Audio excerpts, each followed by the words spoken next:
Assalamualaikum warahmatullahi wabarakatuh. Nama saya Gigi Abrisyarsyad. Saya akan menjelaskan 3 soal, yaitu ceritakan tentang kondisi sosial yang masyarakat yang ada di sekitar Anda saat ini.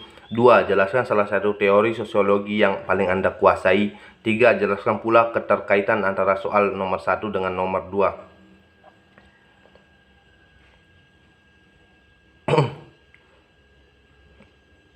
Begini.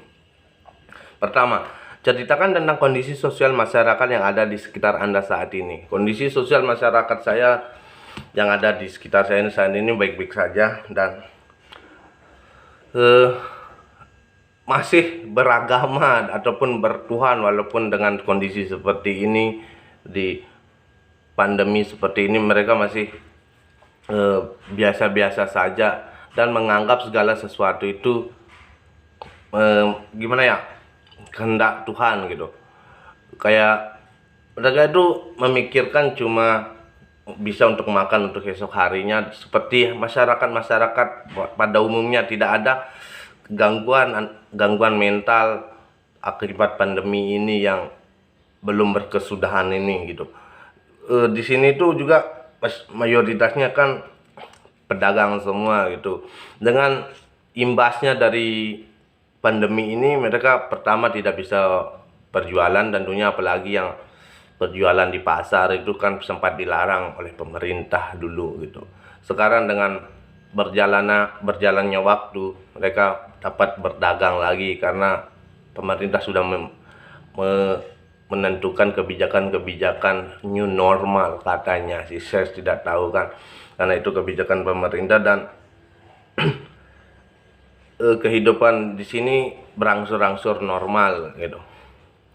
Dan jelaskan salah satu teori sosiologi yang paling Anda kuasai. Bukan kuasai sih, tapi ini tepatnya itu yang paling saya bisa mengerti gitu, yaitu teori positivisme. Saya akan menjelaskan sedikit teori positivisme di sini, teman-teman. Walaupun saya baca, tapi saya juga paham apa maksudnya itu di sini.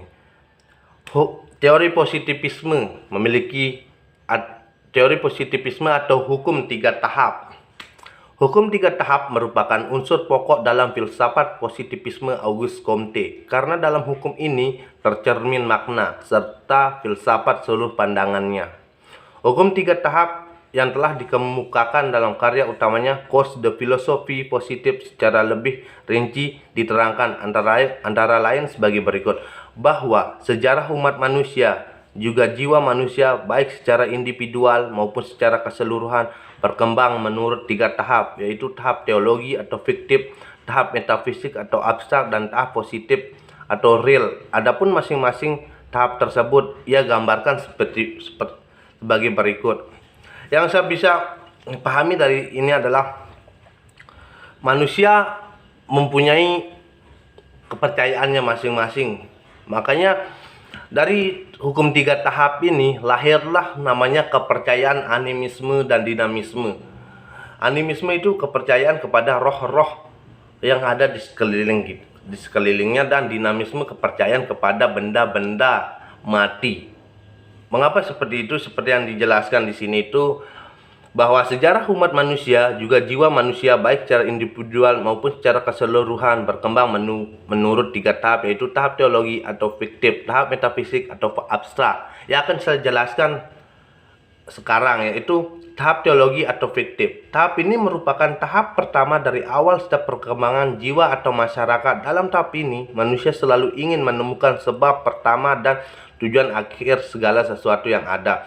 Karena itu dalam tahap ini manusia selalu mempertanyakan hal yang paling sukar sejalan dengan tingkah laku dan perbuatannya, yang karena pada intuisinya hal yang paling sukar tadi harus dapat diketahui dan dikenalnya.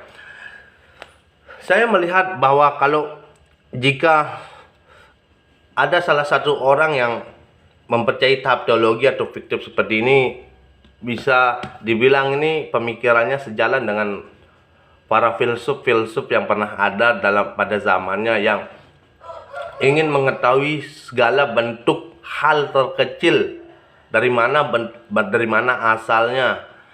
Ini seperti para filsuf gitu yang yang mempertanyakan dari mana asal kehidupan, dari mana asal zat-zat, dan dari mana asal Tuhan segala macam.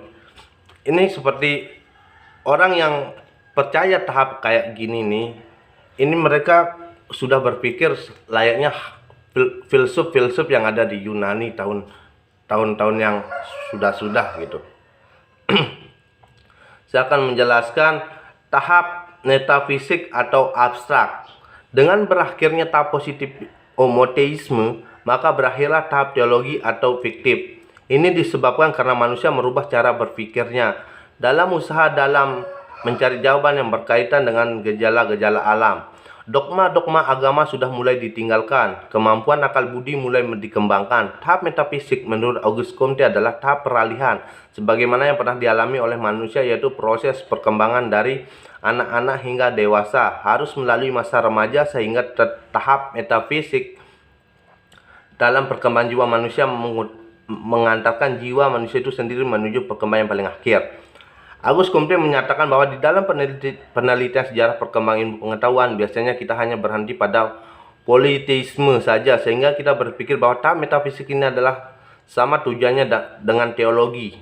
Menurut Auguste Comte, sejarah perkembangan umat manusia, apa yang dimaksud dan tahap metafisik adalah tahap ketika manusia datang pada zaman pertengahan dan Renaissance. Apabila pada tahap teologi, kesatuan keluarga merupakan unsur dasar kehidupan masyarakat, maka dalam metafisik, negaralah yang merupakan dasarnya. Dalam tahap ini, pemikiran manusia sebagai subjek tidak lagi diarahkan kepada bahwa barang sesuatu itu ada, melainkan diarahkan kepada apanya barang sesuatu.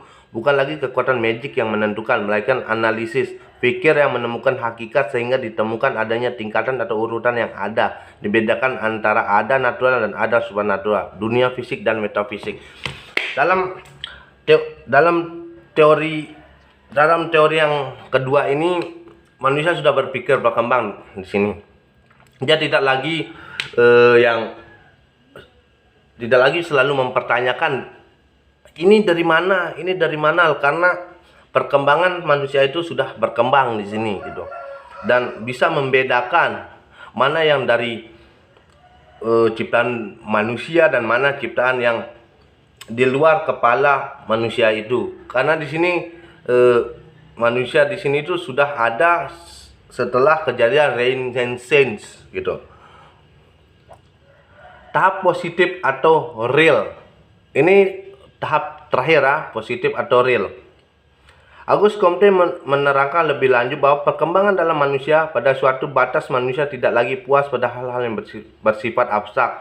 Orang tidak lagi berkepentingan dengan hal yang pertama dan tujuan akhir, dan manusia lebih dekat dengan gejala-gejala yang dapat diterangkan secara hukum-hukum umum yang bersifat deskriptif, seperti misalnya hukum gravitasi atau ilmu bumi lainnya.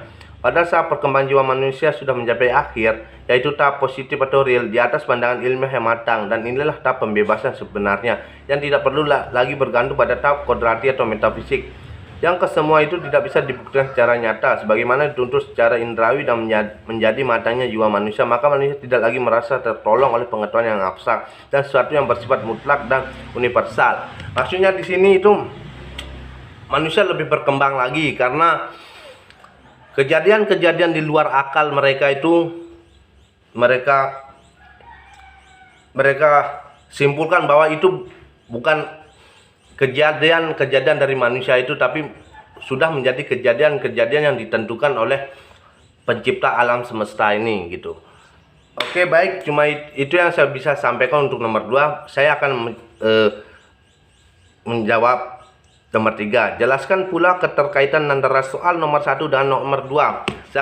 Sangat berkaitan, apalagi tentang kehidupan ya. Di sini dengan masyarakat di sekeliling saya ini, yang apapun sesuatu gejala alam itu mereka selalu berpikir itu sudah direncanakan oleh Tuhan.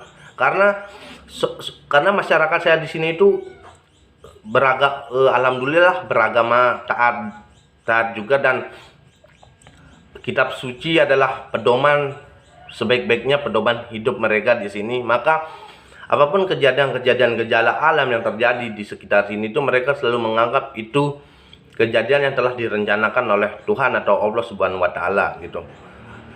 seperti hal terkecil saja.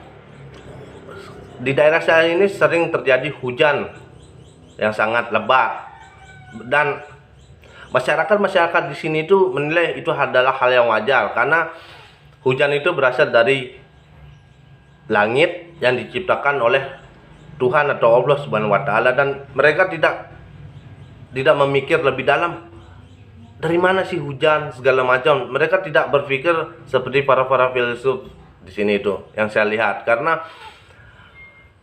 mereka sudah berpatokan teguh pada kitab suci mereka gitu. Makanya apapun kejadian hal yang di luar nalar mereka sudah menangkap bahwa itu adalah itu adalah kehendak Tuhan atau Allah Subhanahu wa taala. Baik, cuma itu saja yang saya bisa jelaskan dari teori positivisme ini, karena sejauh ini saya cuma bisa menangkap sedikit dari penjelasan yang ada di internet, terutama tentang teori positivisme. Karena teori positivisme ini merangkap ke dunia atau ilmu filsafat yang jujur saja saya tidak terlalu mengerti tentang ilmu filsafat juga gitu. Makanya saya cuma bisa memahami sedikit saja. Terima kasih. Saya Giga Priski Arsyad mohon undur diri. Assalamualaikum warahmatullahi wabarakatuh.